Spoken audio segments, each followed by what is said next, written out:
I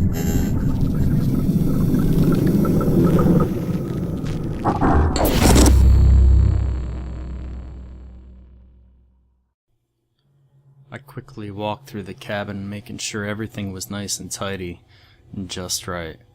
I've gotten pretty good at getting the whole cabin clean in less than a day. After quick alignment of the magazines on the coffee table, the place was perfect. Penny would have been proud. The name of the place was the Comfy and Cozy Cabin. Sounds relaxing, right? The cabin was built into a slab of rock right in the middle of nowhere, North Carolina. It's 3 stories tall and features a breathtaking view of the mountains. We bought it for basically nothing. It was in total shambles. It took quite a bit of money to get the place up and running again. In 4 months, I'll finally pay the mortgage off and start making money. If business keeps up, I'll be able to quit my job. I stood and admired the cleanliness of the house for a few minutes. You could have eaten off the floors. I heard the unfamiliar sound of a car, the sound of rocks being pushed around by the tires. Finally, they're here. I stepped out to greet the strangers. My welcoming smile was replaced with a look of shock and disgust. Sam and Martha Anderson from Alfred, Florida, looked nothing like I expected to them. The elderly couple with sun hats and disposable cameras I had in mind was replaced by 2 young, very thin, very pale individuals. They looked downright sick. Nonetheless, I tried to keep my composure. "How was your trip?"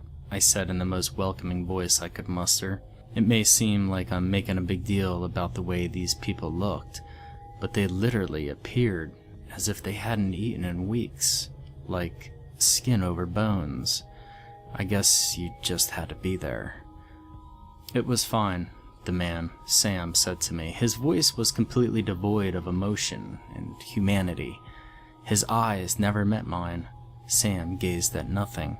There was about 2 seconds of awkward silence. I broke it. My voice felt weak. Okay, let me get you guys a tour of the place, then I'll be on my..." Martha turned her eyes towards me. They looked glazed over, dead almost. That's when I realized that these people looked like walking corpses. Martha's voice had a little more pep to it, but I could still feel the same humanless vibe from her. "We'll be just fine. We don't need a tour. We saw the pictures online." She sounded tired. My stomach started churning. They were the first to refuse the tour.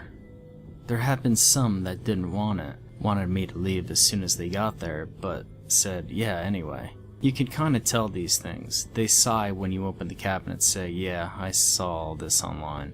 See them glance over to their significant other in some swarmy way. Not a single one of them refused the tour, though I didn't like this, not one bit.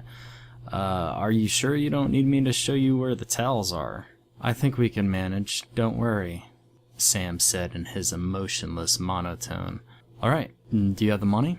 Most people pay with their stay online, but a few preferred to hand me the money in person. I figured someone who drove 4 hours to get here wouldn't try to con me, so let it slide. Also, it's not like I wouldn't know where they were if they gave me fake money. I was hoping that Sam forgot to bring it. "Oh, I'm sorry, Sam. You and your ghoulish wife can't stay here, and get the fuck off my property, you spooky bastards." Sam slowly put his hand into his pocket and pulled out a wad of $20 bills. He didn't pull them from a wallet. I carefully counted the money, wishing they were a few 20s short, counted it again. It was the right amount. 700 smackers. Fuck me. "Well, that should do it," I said with the most fake enthusiasm I could muster. "I hope you enjoy your stay at the Comfy and Cozy Cabin. I'll be back in a week." On pure mechanized instinct, I put my hand out, expecting a handshake. Sam looked down at my hand for a beat, as if he couldn't remember what to do. He wrapped his hand around mine. Sam's hand was cold. Fucking cold. My entire body went tense. It felt like I was touching something dirty, something dead. My brain went to work quickly, trying to figure out how a living human being could get so cold. It was summer, so he could have had the air conditioning blowing on him for 4 hours straight. Nah, this was colder than that. I realized I was still shaking hands with Sam. He stood there with a vacant look in his eyes, moving his hand up and down. I pulled my hand away and felt contaminated.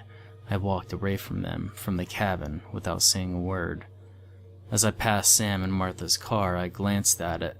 There was a little girl in the back seat. She looked worried. Unlike the two adults, she was cute as a button. Her skin actually had color to it. Something in my brain started clanging bells. My senses started screaming at me to take the kid and run. Fuck what you've been taught all your life, Mark. You need to kidnap this child. I quickened my pace, got to my car, and sped off. Why didn't I grab her? Why didn't I follow that all-so-important voice in my head? That voice was there before. It told me to not go for a walk, and I ignored it. That ended real fucking well. Now, something in my head told me another person will die in that cabin because I didn't follow my gut instincts. The girl's face, that slight, composed look she had, it was the face people have when they lie about everything being okay. I deeply regretted my decision to leave her there later. Danny's Bar. It's one of those places that still solely exists because it's the only place within 30 or so miles to get a drink. Those people, the ones who are doing God knows what in my cabin right now, they made me want to drink, to forget about them as quickly as possible. I honestly can't explain it. They made me feel fear, want to curl up in a ball and scream. I was shaken in a way I've never been before. I walked up to the bar, sat down. 3 whole people were here. Busy night, I thought. Why did I let them stay at my cabin? I could have come up with a good lie, rat infestation, sewer pipes exploded, something, anything, to make them leave. No, I just let them in. Let them have full run of the house. I guess the need to get away from them as quickly as possible took precedence. I ordered a shot of Old Crow. The bartender, Dan, presumably, poured the drink and pushed the shot glass towards me. He didn't even look in my general direction. And what was the deal with that girl?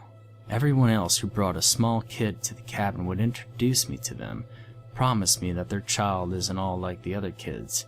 Sam and Martha just left her in the back seat, like she was luggage.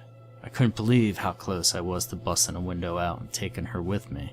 I drank the shot down in a quick gulp, grimaced at the strength. It tasted horrible, so I ordered another. I was sure that the kid wasn't theirs. Sam had black hair, Martha had brown, the girl was a blonde, and I very much doubt anyone would have given those creepy fuckers adoption rights. Those bad people were doing bad things in my cabin. I was never so certain of something in my life. The next shot went down easier. I can't remember how many more I had, which probably means I had too many. Somehow I managed to get home without a single accident that I could remember. I passed out the second my face hit the bed. I had a very vivid dream that night. The blonde-haired girl stared at me for the entirety of my sleep, just sat and stared. It's the first time I've actually felt time pass normally as I slept. I couldn't move, so I watched her look at me with that composed, fearful face for 10 hours straight. She tried to say something once, but it came out in a warbled mumble. Right before I woke, I saw a shadow slowly appear on her. It was the shadow of a person standing behind me. It raised its hand. She breathed in real deep, like she was going to scream. I woke up before that happened. My head was pounding. I was experiencing the general malaise of a hangover, and my dream had freaked me out pretty bad. Laying back down was not an option. I shambled toward the bathroom sink like a zombie, splashed water in my face, looked up at the mirror, screamed, and fell back into my bathtub. My eyes looked just like Martha's. Dead. 2 minutes away from having my eyelids stitched over them. I sat in the bathtub with all the clothes I had on since yesterday for nearly an hour. I finally gathered the courage to stand up, to face my reflection. My eyes were normal, alive. I laughed it off. I was in a half-awake state. It was all in my mind. I washed myself and felt 200 times better. I went into the kitchen. and started to make breakfast. The fog left my brain and I started thinking again. Those people that are in my cabin left such a terrible, spooky impression on me that I sat in my bathtub for the better part of an hour because I thought a part of my body resembled one of theirs. There was no way they were normal. My brain kept cycling through the same spiel over and over again. I finally broke down and called the police. I called the station located 20 minutes away from my cabin. I was going to lie at first, tell them that I think they might have loaded drugs or something on them. I decided on being frank. I told the woman on the other end that the people in my cabin made me very uneasy, that they had a kid that was more than likely not theirs. What do you think they're going to do? The woman sounded slightly annoyed. I imagine she had to stop watching her soaps to deal with me. I don't know. I just think they're doing something bad. I just can't shake the feeling. Okay. We'll have to send someone over to look into it. What's your name? I had already told her my name earlier. Mark Gray. Okay. We'll see what we can do. She hung up. My mind was a little more relaxed. If they were really doing something, I'll be notified and the cops will deal with them. If I didn't get a call, then I was being extremely paranoid for nothing. Or it meant that they didn't send anyone to check out the cabin. I went to work the next day, sold loads of furniture. It was the best week I had all year. My phone rang once.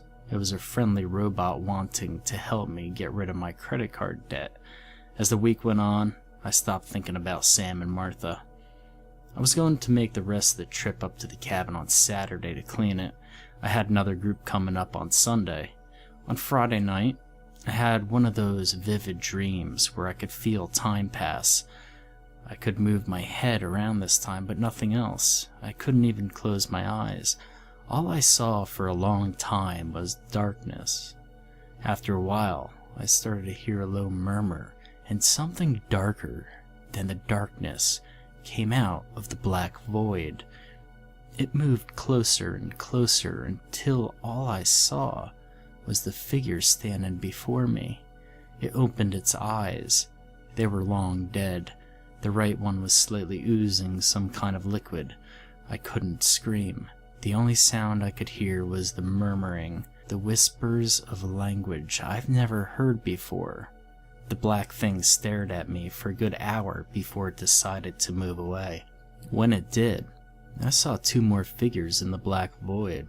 One had the same dead eyes. It just stared at me. The other one was shorter, the size of a child. It didn't have eyes. I saw two bloody holes where its eyes were supposed to be. Blood slowly dripping from the small black apparition's eye sockets. The figure with the oozy right eye walked over to the two and stood beside them.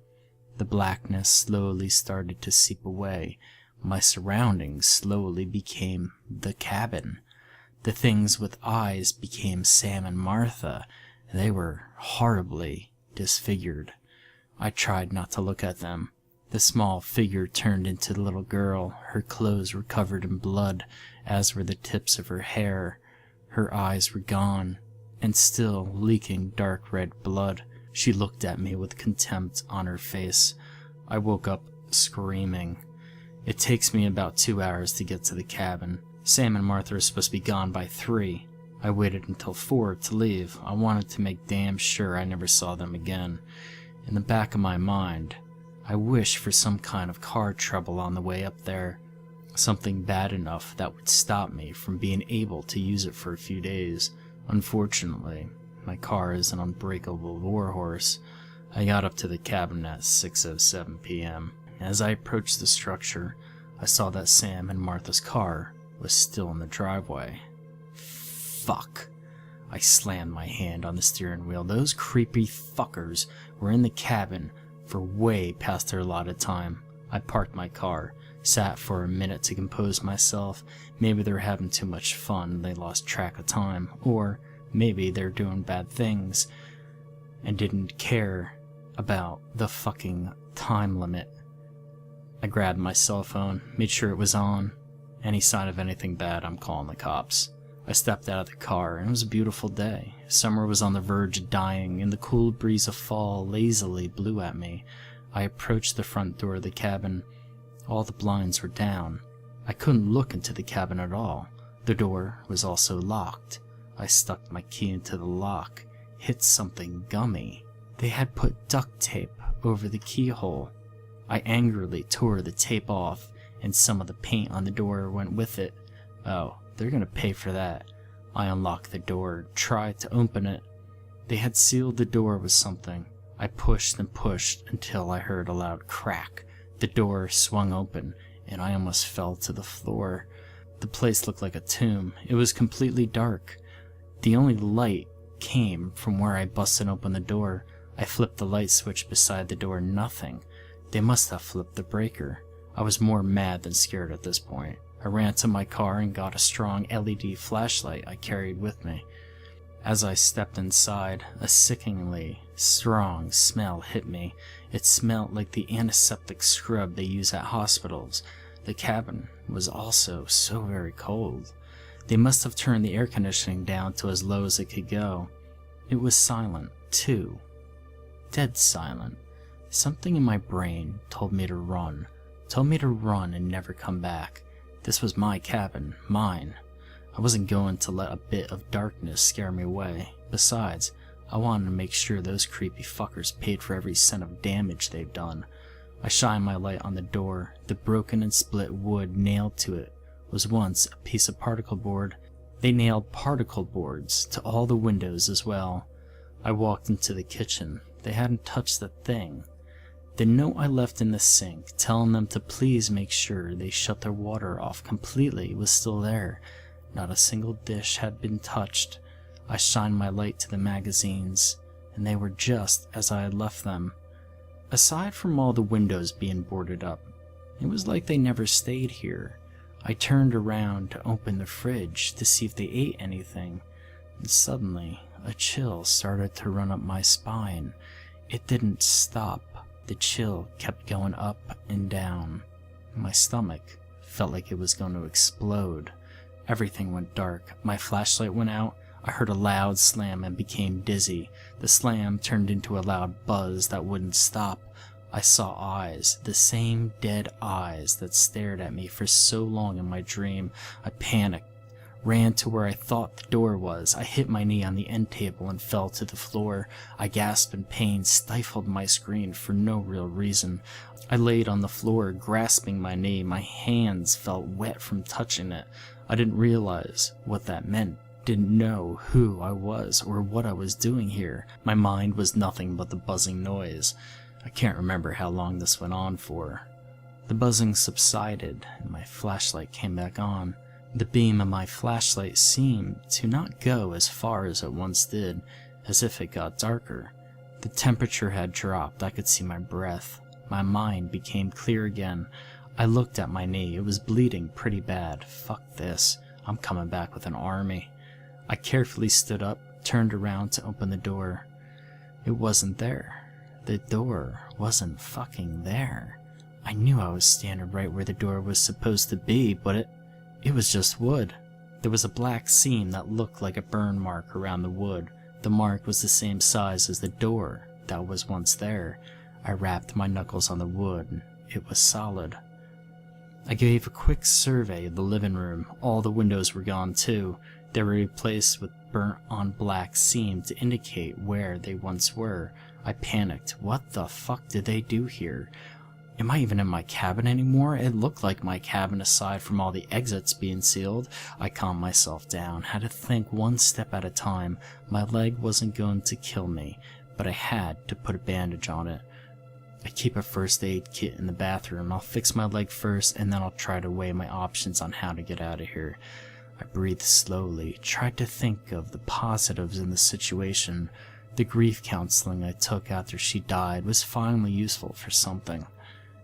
I turned around and saw what I actually cut my leg on. The stairs leading to the upper floor were now metal. Thousands of spikes jutted from them. They were bundled in some places on the steps like rose vines, one of the tips shimmering with my blood. There was no way you could go up those stairs without getting horribly injured. I started to freak out again. This wasn't my cabin. Those creepy fuckers did some kind of creepy thing and took me to a creepy place. Leg. I have to fix my leg.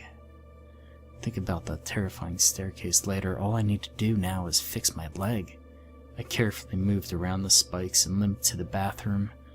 To get to the bathroom, you have to walk through the kitchen and go down a short hallway. I walked down that short hallway for at least a half an hour. It just kept going. I don't know how to describe it. I saw the door, and it just continued to stretch further away. I don't know why I kept walking either. It was like I was stuck on a loop. Right when you step into the bathroom, the first thing you see is a mirror. My reflection had no eyes. Its mouth was open, and all I could see was red. I slammed my eyes shut and turned my head away. I looked back at it. It was normal. I gave a wan smile to my reflection. It did the same. I sighed in relief. The medicine cabinet popped open with a happy click. There was nothing in the cabinet. Literally nothing. I shined my light into the black void, and the light was swallowed up. There was no indication of an end. I grabbed a toothbrush holder from the counter. It wasn't the same one I bought. The toothbrush holder that I bought was porcelain and had an image of a bear painted on it. This one was made of wood and had swirly designs etched into it. I tossed it into the void. It never made an impact noise. I slammed the cabinet shut. This was way too much for me. I turned the faucet on to splash some water in my face. The liquid that came out of the spigot looked like coffee and smelled like antiseptic scrub. I sighed and shut the faucet off and hobbled back into the hallway. My hands were burning from the cold. It became obvious to me that I would freeze to death long before I bled out. There was some winter clothing in the bottom of the blanket chest in the bedroom. It was on the other side of the hallway. I got there with no problems. I walked toward the blanket chest. There was a piece of paper taped to the wall above it. Written in quick, panicked letters, it said, "Do not remove." There was another piece of paper laying beside the chest. I picked it up. A police hat, badge, and one bullet shell was lying under the note. I've been here for days. I don't know how long exactly. My watch stopped working. I tried to dig through the wall to get out. They didn't like that. I saw something on the other side that made me not want to live anymore. Please don't look outside. You will regret it. I'm sorry, Sarah, but I have to do this. Tell Brad he can have my truck. Terry Ames. So they did send an officer to check the place out. I felt sick. Tried to not think about it. I lifted the blanket chest. Some of the stuff had changed, like the toothbrush holder, but most of it was still the same. I killed that man. I sent him here. I tried to put it out of my mind, but it was difficult. I dug through the blankets and grabbed up all the winter gear I could. One sweater was now composed of something that felt like paper. It tore when I picked it up. I bandaged my leg with a scarf. It wasn't the best thing to do, but it'll work for now. And as I sat there, I started crying. I sent a man to his demise because of my paranoia, my selfish fucking paranoia. Why did I do it? Why? I composed myself, pushed the thoughts out of my mind. I got myself all bundled up in winter clothes. I felt warmer already. But where's his body? Someone took his body and gun, but left a note. My sorrow was quickly replaced with fear. I heard a light tap. Sounded like a piece of paper fell off a wall. I heard a hateful, angry grunt and felt like I was being watched. I ran out of the room and slammed the doors shut. I never looked back. My brain told me to keep my eyes ahead. If anything, today has taught me to listen to what my brain has to say. I sat down on the chair in the kitchen, pulled out my phone. I wish I had done this a long time ago. My phone told me I had 5 bars, a full signal. I dialed 911. What was I gonna tell them? My cabin has turned into a fucking haunted house? I was gonna say I was being held hostage and I never was more scared in my entire life, neither of which were lies. I was also gonna tell them that the people holding me hostage killed the cop. They would probably send more than one officer if I told them that. I hit the send button. Before the second ring, someone picked up on the other end. I couldn't hear anything at first. Hello? Hello? Then I started to hear murmuring. It was really low at first, but it got progressively louder. I listened for a minute, and I don't know why. It was incomprehensible. Angry-sounding whispers in a language I've only heard once before. There were occasional shouts. They sounded like angry sobs. I started to feel dizzy again, felt like I was going to pass out. Then the voice stopped whispering and started talking. Its voice was no longer the phone. It was right behind me. I felt warm air on my neck. As it spoke, I jumped out of the chair and pushed the end button as hard as I could. I slowly turned around, made my flashlight point towards the sink. The light gleamed off the faucet handle, nothing else. I breathed a sigh of relief. I knew for a fact there was something behind me. My neck had condensation on it from the thing's breath. Fact of the matter is, though, it isn't there anymore. My phone let out a happy little jingle, vibrated. I got a text message. It had a picture attached to it. I tore the battery out of the phone and put it in my pocket. I wasn't about to invite whatever it was on the other side of the phone ever again. It might stay. I walked all around the middle floor looking for a way out. My flashlight went over every surface. The material of some things changed. The TV was now composed of some green, spongy crap. The remote control looked the same, but weighed a ton. I couldn't even lift it. The magazines dissolved when touched. The salt shaker was the same, but the salt had turned to a single purplish crystal. The most notable change was the stairs. They had become an impassable mess of sharp metal thorns. There was no way I could go up them. The door that leads to the bottom floor was still there. I opened it. A cold blast of air hit me. The stairs leading down to the landing were gone. They were replaced with the same black void that was in the medicine cabinet. I could still see the landing and the stairs leading from the landing. I walked over to the kitchen counter, grabbed an apple. It was now made of metal and weighed about 10 pounds. I dropped it into the void. The apple was absorbed by darkness, and I never heard it hit bottom. I had no options. I was stuck. I sat down beside the door. They had me trapped like a rat in a cage. I had checked every inch of the cabin that I could get to, but there was no way out. I searched the walls of the stairwell with my flashlight. What I saw gleamed like a beacon in my flashlight's ray, a sliver of hope attached to the wall. The stairs were gone, but the banister was still there. Climbing down that banister was dangerous, but it was the only option I had left, and in my desperation, it sounded like a good idea. I put the flashlight in my mouth, gave the banister a strong tug. It was securely fastened to the wall. I put my feet over the side of the pit. This is the craziest, most desperate thing I've ever done. I checked my gloves to make sure they were secure, grabbed the banister with both hands, and pushed myself off the floor.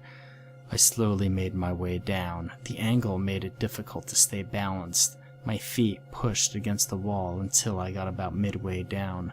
My arms were burning. I never shimmied across anything before, so I was in quite a bit of pain.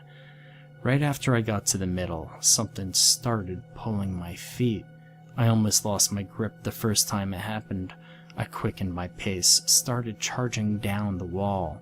It would tug occasionally. It almost pulled me down one time. The thought of spending the last moments of my life in that dark void drove me forward. I got to a point where I could put my feet on the landing, and I kicked and shook my feet free from whatever was holding me, and threw them towards the landing. I quickly moved my arms down the last bit of the banister, crawling with my feet at the same time. I made it. I was so happy to be alive. I sat in the corner of the landing for a good long while, the things I would have done for just a drink of water. My arms still felt like noodles, but I felt good enough to start exploring the bottom floor. I walked down a few steps leading to the entertainment room. The first thing I noticed was light. 2 candles dimly flickered on the coffee table. I turned my light towards it. I instantly regretted my decision to come down here. Between the candlesticks lay a pair of eyeballs. They had all kinds of muscles and cords on them. I was so fixated on the eyes that I didn't notice the horror that lay behind them. I approached the eyes, heard a gasp for air. I shined the flashlight behind the eyeballs, and I almost fell over in shock. It was the little girl I saw in the car. She was hanging behind the candles. Her hands and feet were cut off. Her stumps were suspended to the ceiling and floor with large metal hooks and chains. Her eyes were gone. I assumed the ones lying between the candles were hers. She had a perfectly straight slice from her neck all the way down her body, and there was blood all around her. The girl's chest moved in and out. She was still alive. My brain was fried at the sight of this. This couldn't be real. The girl let out a long gasp of air, craned her neck toward me in an uncomfortable way, and I let out a yelp. "Help me." She sounded weak, and I didn't know what to do. I stood there dumbfounded. Don't let them come through again. It hurts so bad. "I'm gonna get help. What's your name?" "Cindy." "Alright, Cindy, I'm gonna get help and we'll get you out of here, okay?" I was on the verge of tears. She sounded just so done. "You can't help me. There's no help for anyone here." The tone of her voice changed. "There's no fucking help for you or me." Cindy's voice was now an angry roar. Something in her changed, as if she'd become possessed. "Why didn't you get me out of the car when there was a chance for help?" I was shocked. "How did you know I thought about?" Cindy cut me off again. "You can't save anyone, can you, Mark? First Penelope, now me. How the fuck do you know about Penny?" "I know quite a bit, Mark. I know what was, what will be, and what could have been." Cindy began to tell me my embarrassing secrets one by one. She even named the few I forgot. I started yelling at the girl, "Stop this now, right now." The disfigured girl went quiet for a beat. "No, I want to punish you, Mark. I want to make you feel just a tiny amount of the pain I'm suffering." She still had a child's voice, so it was quite disturbing hearing this from her. "I know how my life would have been if you pulled me out of that car. I would have married a man named Arthur Levant when I was 26. We would have been very happy together." Her eyeless sockets stared at me intently. "Now, because of you, I'll never talk Johnny Hicks out of driving drunk when I'm 20. He's gonna kill a family of 4. "Look, I'm sorry, I didn't know." "I'm gonna show you, Mark," she continued on, as if I didn't say anything. "Gonna show you real good." My brain felt strangely empty. I couldn't think or speak. My vision went black. I was back in the cabin. It was 2005. I knew this somehow. Penelope was standing at the very top rung of the ladder. She was painting the top of the wall. I was stressed. This little project of hers put us eyeball deep into debt. She looked down at me. Her eyes were beautiful. Everything about Penny was perfect. Why couldn't I see that before? "Don't worry about it, Mark.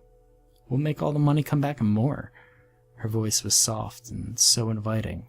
I heard myself speak. "Look, Penny, we didn't have the money in our budget for paint this week. You could have waited till next week to do this. The faster we get this done, the faster we can get people to stay here. It's all going to work out, Mark. Grab a brush. We could go $12 over the budget. It doesn't matter." I could tell now that Penny was stressed as well, but she held it in much better than me. I stood there watching her paint. Her dad dealt with houses all his life. She had to have known something about making money with one. I didn't think of that then, though. I was mad over the $12 she spent without telling me. I then said the 5 words I've regretted saying the most in my life. "I'm going for a walk." The walk was nice. The sky was pure blue, a perfect spring day. It helped me clear my mind, and when I came back, I would find Penny on the ground, blood all around her head. She fell off the ladder, cracked her skull on the floor, and bled out. I would call an ambulance. She would be pronounced dead at the scene. Life would never be good for me again.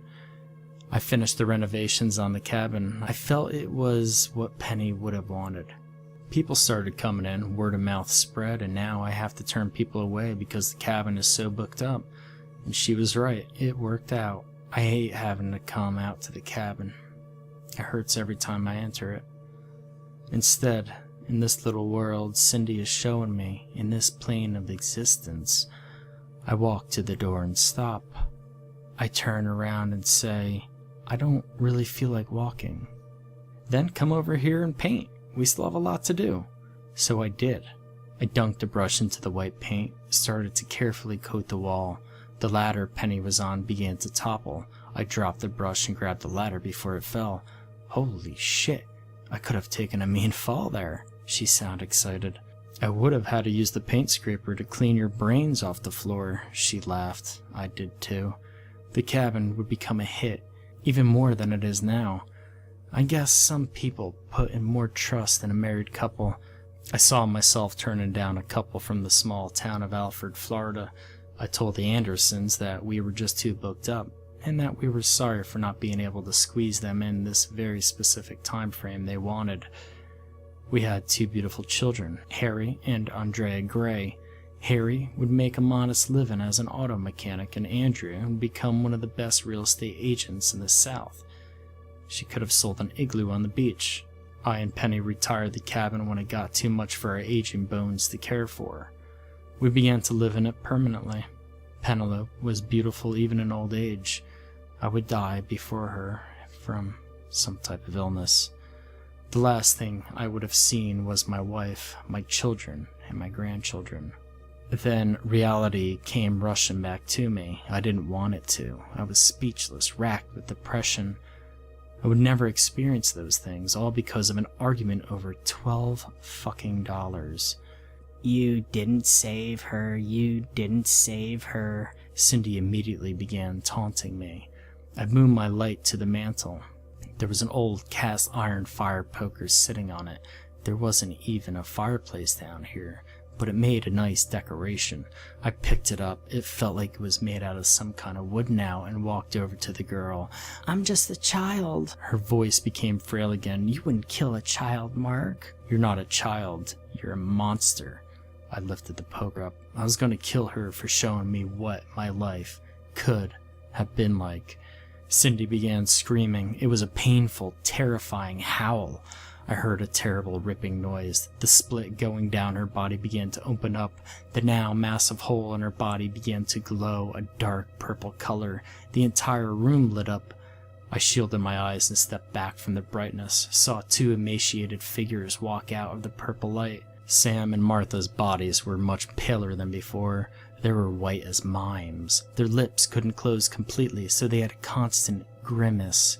Sam was smiling. His mouth went from ear to ear.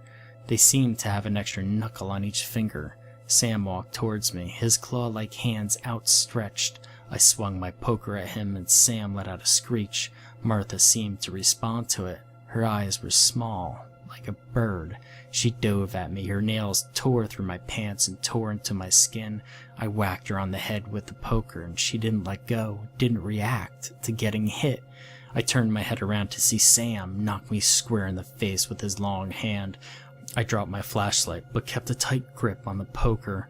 I fell to the ground. Martha issued a series of hisses and clicks. Sam replied in the same manner. Sam grabbed me by the jacket, and Martha grabbed me by the legs. They began to carry me towards the light. Something in my brain went nuts. I did not want to go wherever the hell they were taking me. They didn't seem to notice that, but I still had the poker with me. Or they didn't care. I swung the poker at Sam, smacked him right in the face, and he didn't even flinch. I had no options. They were going to drag me to that place, and there wasn't a damn thing I could do about it. I saw it rapidly moving in the purple glow. Cindy's heart was still inside her. It was beating really fast. Those stupid fuckers didn't realize the predicament they put themselves in. Sam was halfway into the light, and I was at the edge of it. I swung the poker at Cindy's heart as hard as I could. The organ exploded. I heard several inhuman screams, and everything went dark. The world felt like it was melting. My head got dizzy, and I forgot who I was for a brief moment. When I woke up, it was dark. I crawled around on my hands and knees until I found my flashlight. I turned it on and looked around the area. Cindy hung limply on the chains. Her body was pretty rotten, and it smelt terrible. Lying beside her was the top half of Sam. The other half of his body must have stayed in that place. In the corner of the room, the pale, beady-eyed Martha sat. She was breathing heavily and quaking. It was as if she was suffocating. I watched the creature slump over and stop moving. I poked her body and she was dead. I needed to get away from this smell. I moved my flashlight around and noticed that the windows and doors existed again. They were just sealed up with particle board. I excitedly walked to the staircase where the void was. It was gone. Stairs filled the void. I ran up them as fast as I could, opened the door, and there was light. Just a small amount, though. It was coming from the front door I smashed open earlier. I ran outside and I was free. I never thought I would see the sun again. I dove into my car and chugged the bottle of water I had in the cup holder. The LED clock on the dashboard said it was 6:13 p.m. I laughed like a goddamn madman. I laughed until I cried. It had been 2 months since I went to that place, since I had a good night's sleep. I finally stirred up the courage to go and clean the cabin. I thought it might be cathartic for me to rip away all the boards from the windows. Well, it wasn't. I was in constant fear during my short stay at the cabin. I was scared that I would once again get swallowed into that dark, cold place that looked like the cabin, scared that I would not be able to leave and would slowly freeze to death in a place I would never understand. When I got downstairs, I had to deal with the bodies. I put trash bags over my arms and dragged the bodies outside. Maggots had started to writhe in them, and Cindy's body was so rotten my fingers went right down to her bones. I threw up several times. Worst of all, though, Martha was still alive in some capacity. Her small, beady eyes followed my every move. I dug a deep hole in the flower bed and placed the bodies inside. I poured kerosene in the hole, making sure Martha was completely doused, and set the corpses on fire. I ran back inside. I couldn't watch them burn. The next few days were spent cleaning the cabin. When I absolutely had to sleep, I went to my car. Once I was done, I sped off with no intention of ever returning.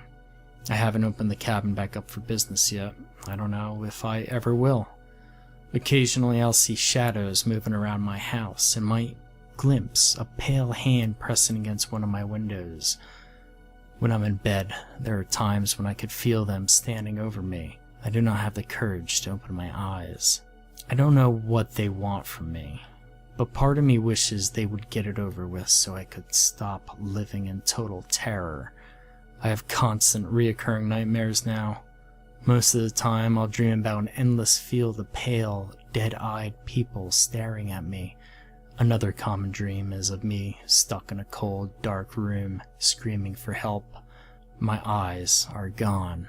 The worst dream of them all, though, is the one that shows me the life I could have had with Penny.